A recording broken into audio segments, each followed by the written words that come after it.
Okay, so I finally finished the Chelsea deep dive today, which Chris and Mary requested that I watch. And so I'm going to try to speak quickly because there are a bunch of things that I want to say, and I don't want to have to make two videos. But if I have to make two videos, I will. But hopefully we won't get to that place. And these are the two most important things, so I'm going to start off with them. First of all, if you understand the game of Big Brother and how it works, and that foremost, it's a social game, this deep dive is not going to do anything for you because I think it was very clear the game that Chelsie was playing and that she focused on her social game. Honestly, the only deep dive, and I'm not, as I've said, I'm not a rap fan, so I haven't seen all the deep dives that they've done. But honestly, the only deep dive I've seen that I actually wanted to know every single detail of the person's game, and if there was anything that I didn't see, was Tiffany from BB23.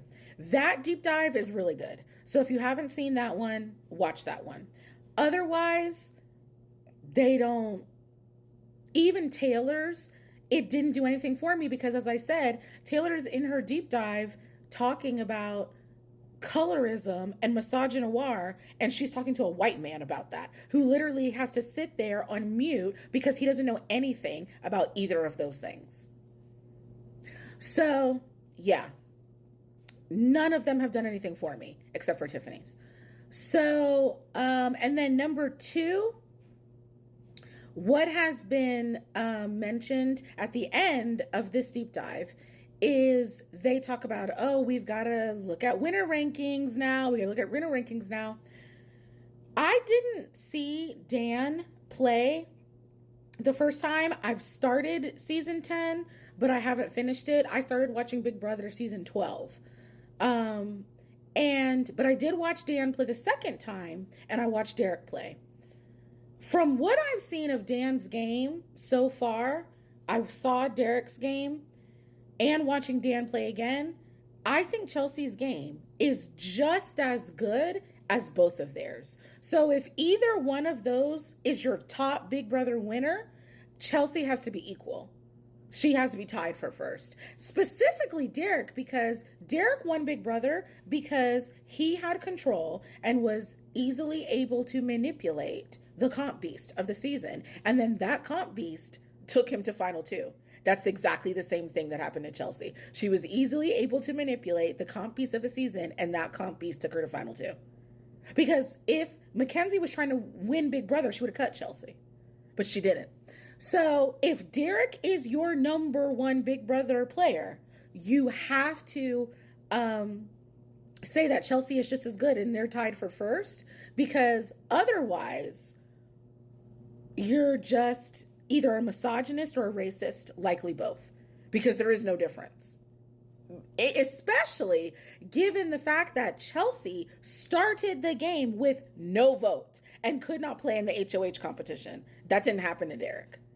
And also another thing that's important to realize about her game is that for those of us who have been watching Big Brother a long time, in Big Brother's past, you have two black people, Chelsie and Cedric, that have been downgraded, have no vote, cannot play in the HOH competition. There are many casts that would have said, you know what, they can't vote, they're of no benefit, it's easy, just put them on the block. And Chelsie, being the black woman, would have gone home.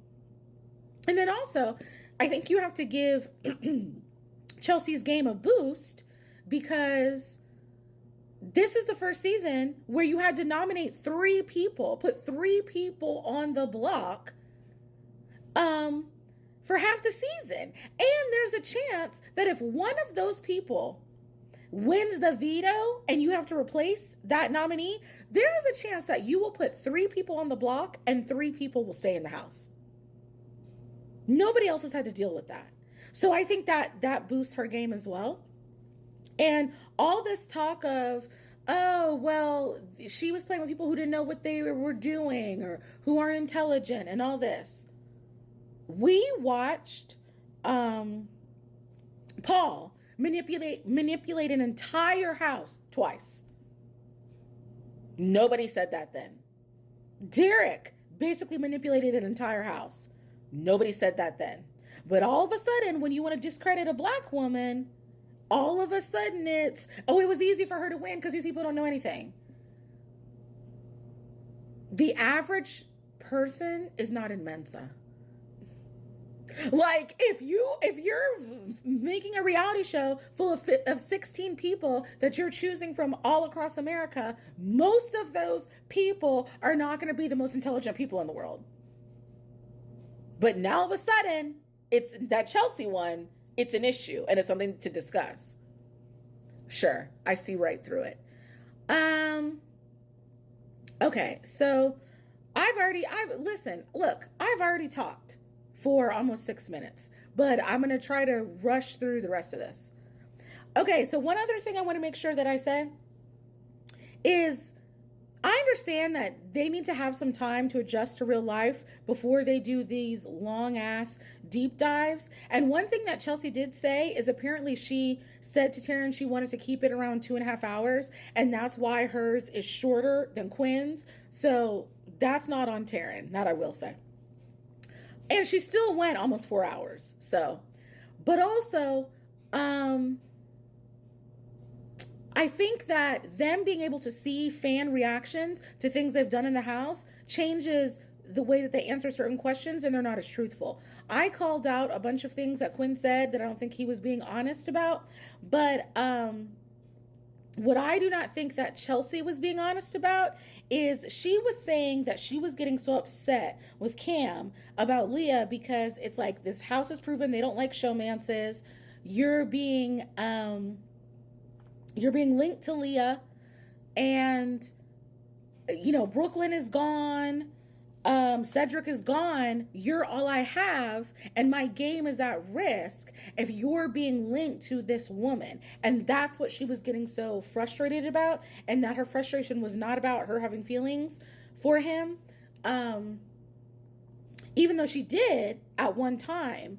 But that's not what ultimately the frustration was about. I don't buy that. I don't buy that at all. And also, I think she was very frustrated about Leah in particular because, I'm sorry Leah stands, but Leah, that's a regular ass white girl. Like, you could go on the corner and find 10 Leahs. And I think she was also getting frustrated because, like, Quinn, she even said in the interview, like, Leah could have stabbed Quinn in the chest and he would have literally just turned around and said, do it again. And so I think it was also frustrating to her that this regular girl who didn't seem to be anything special was wielding all this power over these men.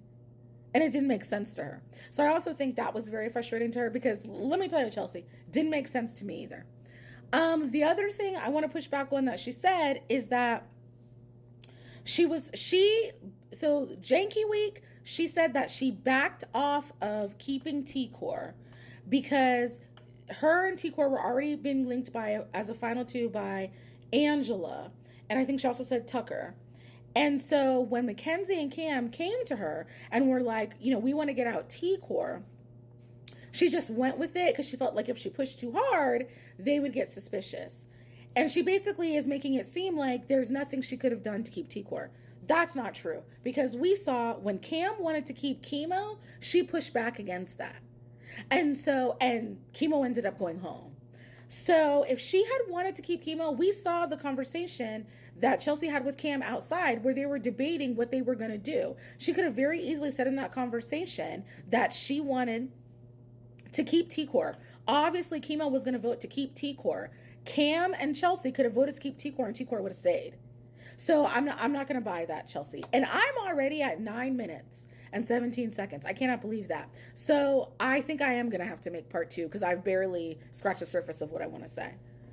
Yeah, I just looked at my notes. I'm going to have to make part 2, and hopefully part 2 will be much shorter because I already said the important things here. So make sure you come back for part 2. See you in a second. Bye.